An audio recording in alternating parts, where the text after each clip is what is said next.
Olá pessoal, Ricardo Marocchio aqui mais uma vez. Na aula de hoje a gente vai prosseguir com os estudos usando o projeto Kitanda Online, e o tema da aula de hoje é o consumo de serviços web usando JavaScript, comunicação assíncrona e upload de imagens para cadastrarmos as fotos dos nossos produtos. E a comunicação assíncrona vai ser usada para buscar o endereço de um determinado CEP. Ok, então na aula passada a gente estudou a estrutura toda do projeto e hoje nós vamos especificamente nessas duas funcionalidades, na busca de endereço relacionado a um CEP e no upload de imagens para cadastro de fotos e alteração de fotos. Vamos rodar aqui o site para vermos como que ele está funcionando no momento. Ctrl F5 para executar. Está compilando. Abriu aqui na minha outra tela. Ok. Então eu posso aqui em administrar, em clientes, quando eu vou em novo cliente, digito aqui um CEP. Tá errado o CEP aqui, ele não achou. 9306. Agora sim, encontrou aqui a minha rua. E então esse é a busca do CEP. O usuário não precisa digitar todo o endereço, né? Isso aqui está ficando até de certa forma padrão nos websites. Site que não tem isso te causa uma perda de tempo tremenda para ter que digitar o endereço inteiro. Então é importantíssimo que o seu site tenha isso para evitar a fadiga do usuário e o possível abandono do site. Aqui em produtos, a gente tem no cadastro do novo produto a possibilidade de pegar uma imagem qualquer. Então posso pegar essa imagem aqui, por exemplo, e cadastrar um produto. Drone. Super drone. Pronto. R$5.000. Estoque 20. E vou mandar cadastrar. Pronto, ele cadastrou aqui o drone. Se eu for aqui na home, está aqui o drone cadastrado com a foto. Uma coisa interessante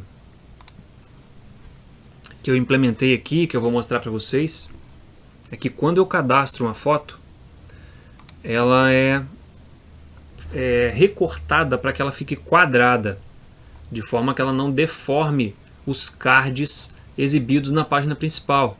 Então todas as fotos aqui são quadradas, não necessariamente desse tamanho, elas podem variar o tamanho. Uma pode ser 1000 por 1000, outra pode ser 1500 por 1500 pixels, outra pode ser 600 por 600 e assim sucessivamente. A gente pode também alterar uma foto. Vou alterar aqui, vou pegar uma outra foto aqui desse outro drone. E observe que essa foto aqui, ela já é uma foto mais comprida. Ó, tem 1232 por 1474. Ok, vou mandar salvar. Vou ter que dar um enter aqui no formulário porque o meu botão está desaparecido. Salvei. Vamos agora na home. Está aqui, ó. Ele pegou só a região central da figura. Muito bem, vamos então ver como foram feitas essas implementações. Vamos começar pelo CEP. Nós temos aqui em Pages, na pasta Shared, eu criei aqui uma view parcial, ou uma página Razor parcial, chamada Consulta CEP. Nós vamos ver que é um código JavaScript. Vamos dar uma analisada nesse código. Ele tem, na verdade, duas funções: a limpar dados CEP e a consultar CEP. A função limpar dados CEP usa comandos aqui baseados em jQuery. Ó, ele seleciona determinado componente e limpa o valor dele. Passando val vazio aqui, faz o valor ser limpo. Esses componentes aqui, a gente vai ver o que eles são.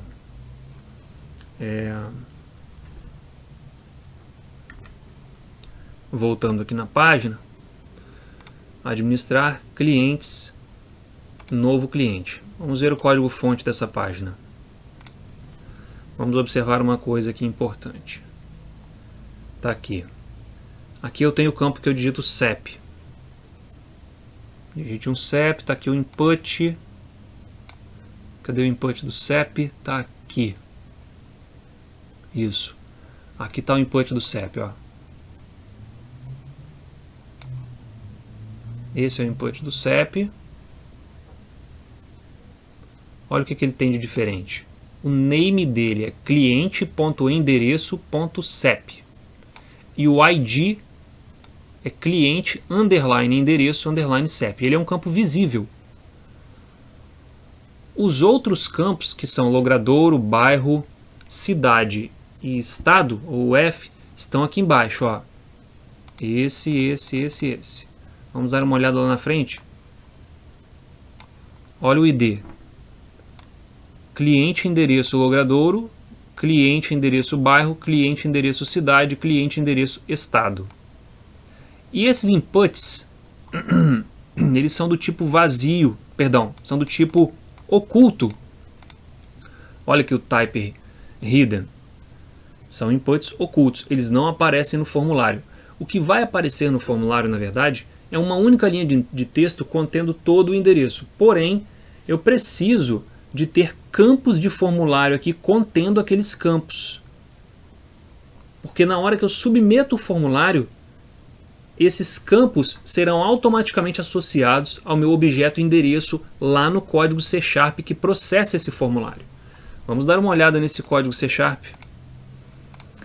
Vou dar aqui uma busca aqui. Incluir cliente aqui, ó. Tá aqui, ó, propriedade cliente é uma bind property, ou seja, o formulário que for postado aqui vai automaticamente se acoplar a essa propriedade cliente. E essa propriedade cliente, que é da classe cliente, possui uma propriedade endereço do tipo endereço, que por sua vez possui logradouro, número complemento, bairro, cidade, estado, CEP e referência. E se nós olharmos aqui na tela, o CEP a gente preenche, número complemento e referência também. Logradouro, bairro, cidade e estado a gente não preenche porque vem do CEP. No momento que você dá o tab aqui, ele sai do campo, preenche aqueles campos ocultos e quando eu mando salvar, aqueles campos ocultos chegam lá no método de processamento, aqui no método de processamento, e são automaticamente associados ao objeto cliente que está aqui em cima.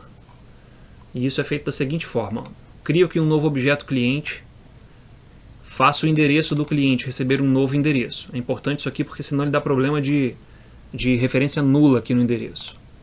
Indico que a situação do cliente é cadastrado, porque é um novo cliente, ele entra com essa situação. Tento atualizar esse camarada aqui usando os dados do meu cliente que veio do formulário. Esse cliente aqui, ó, é o que veio do formulário, que é esse camarada aqui. Esse é o cliente que veio do formulário. Então vou pegar os dados desse cliente, validar, se tudo der certo eu jogo para esse. Se validou e agora esse cara está com os dados corretos, aí eu adiciono esse cliente à coleção de clientes do meu banco de dados. Salvo as alterações e redireciono para a página de listagem. A mesma coisa acontece na página de alteração. A gente pode ver aqui, ó, que eu tenho uma propriedade bind property aqui. O onGetAsync aqui, ele busca o cliente de acordo com o ID. Vamos dar uma olhada aqui, ó. Clientes. Vamos alterar esse cliente aqui. Aqui em cima vem o ID. Ó, alterar 1. Esse 1 vai entrar aqui.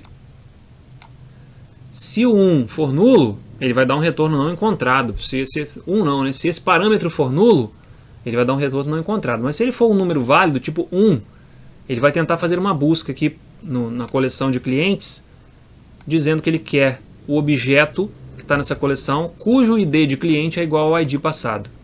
Então ele vai receber aqui o cliente que tem aquele ID.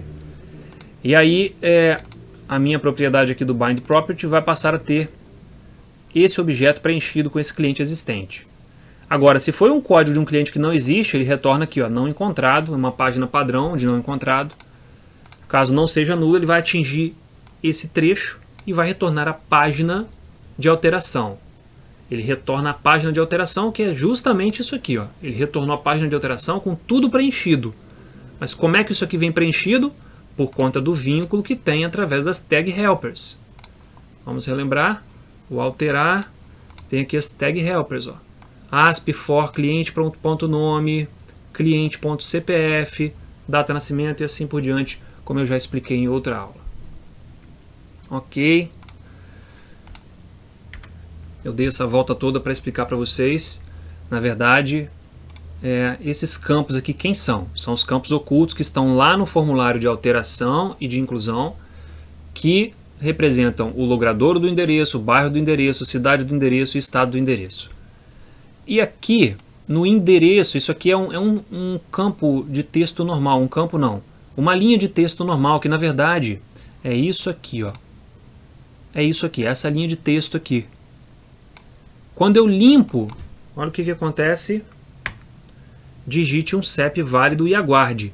É justamente isso aqui, ó. Quando eu limpo os valores, quando eu saio do campo não tem CEP, ele chama esse método. Então ele limpa os campos ocultos, coloca esse texto ali onde mostraria o endereço e ele troca o ícone, esse ícone que fica aqui, ó.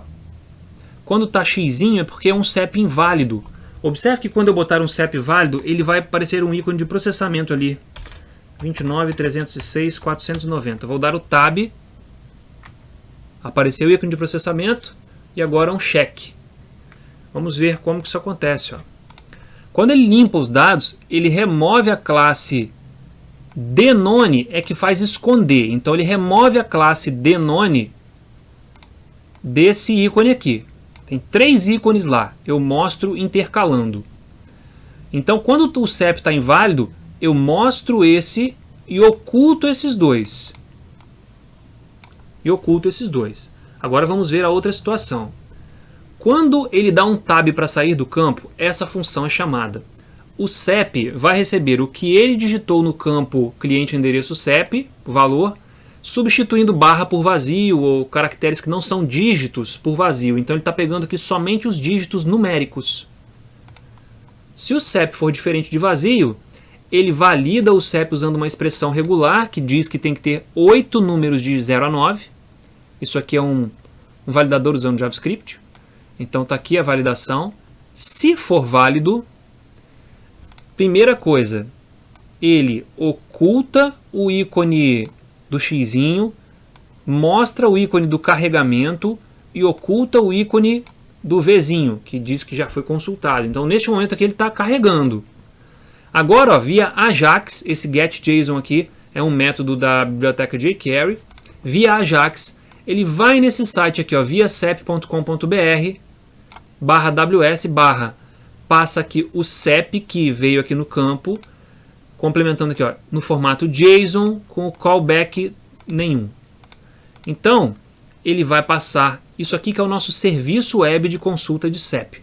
Se você entrar lá nesse site, lá tem todas as instruções para você fazer a consulta em qualquer linguagem.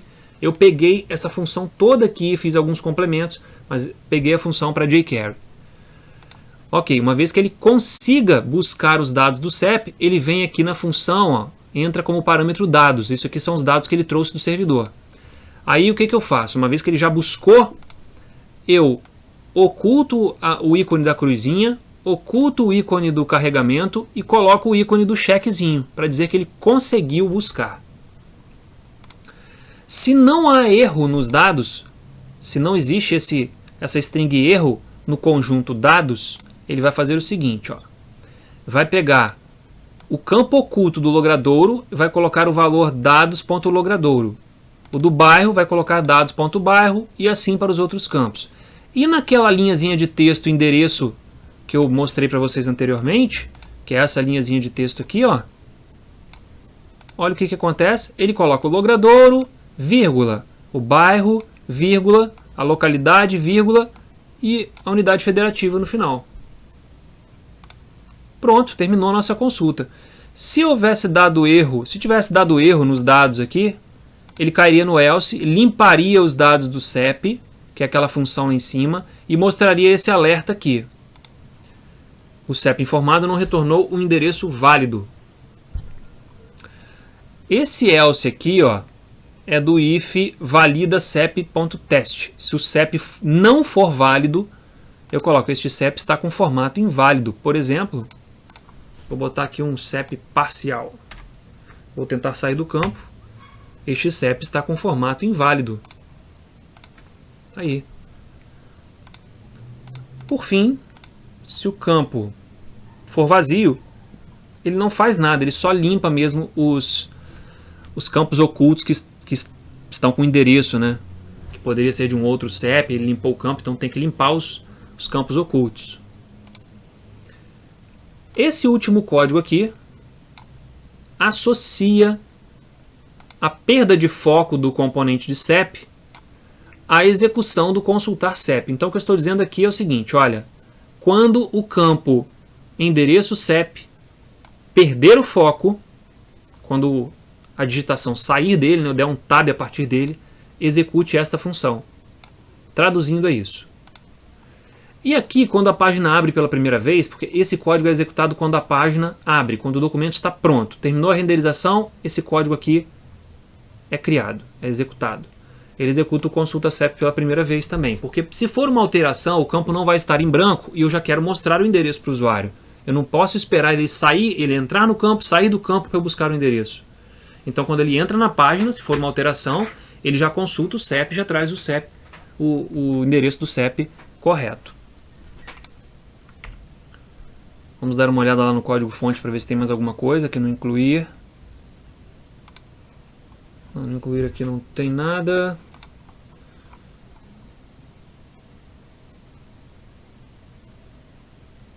Isso aqui eu vou falar mais adiante.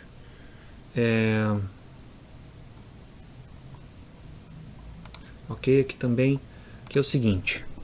Quando eu estou alterando um cliente, já para adiantar, ó, o e-mail não pode ser alterado e o CPF também não. Então, quando esses campos chegam lá no formulário para serem salvos, me dá um problema no model state aqui, porque ele acusa que esses campos são obrigatórios. Então, o que eu tenho que fazer? Na hora que esses campos chegam aqui, o formulário chega aqui, eu vou lá no banco de dados, busco de novo esse mesmo cliente, e coloco o e-mail e CPF originais de volta aqui nesses campos. Porque vai que o usuário é um usuário mais avançado e consiga alterar o e-mail e o CPF usando um hackzinho lá no HTML. Então eu venho aqui e restauro. Porém, os erros, quando esses campos não estiverem preenchidos, quando eles estiverem vazios, os erros permanecerão. Então eu preciso de excluir esses erros do estado do meu modelo. Aí eu vejo aqui, ó, se existe um erro no cliente.email, eu removo esse erro. Se existe um erro no cliente CPF, eu removo esse erro. Dessa forma eu ignoro erros no e-mail e no CPF. Isso é para alteração de cliente. No final aqui eu associo o cliente, o endereço dele ao banco de dados, colocando seu estado como modificado e salvo as alterações. Isso foi a alteração. Agora deixa eu dar uma olhada aqui no CS.html dessa página. Aqui está o CEP. Essa div input group aqui é só para ele mostrar aquele botãozinho do lado do campo CEP lá, aquele ícone, né? Aqui são os 3 ícones, ó. Aqui tem o CEP loading, CEP checked e CEP none, o xzinho, o vzinho e o loading. Aqui eu estou usando o FreeConix, aquela biblioteca de ícones. Ok, aqui estão os campos ocultos. E aqui embaixo, ó, a renderização do script do consulta CEP. Aqui tem aquela biblioteca de caixa de diálogos mais sofisticada. E aqui a renderização do script do consulta CEP. E isso finaliza essa parte de consulta do CEP. Realmente é uma funcionalidade bastante interessante e deixa o site com um diferencial legal. Um diferencial que já está se tornando até de certa forma comum, mas que quando não tem, o usuário sente falta e pode implicar no abandono do site. Bem, a gente fica por aqui. Na próxima aula a gente vai ver como fazer o upload de imagens para cadastrar as fotos do produto.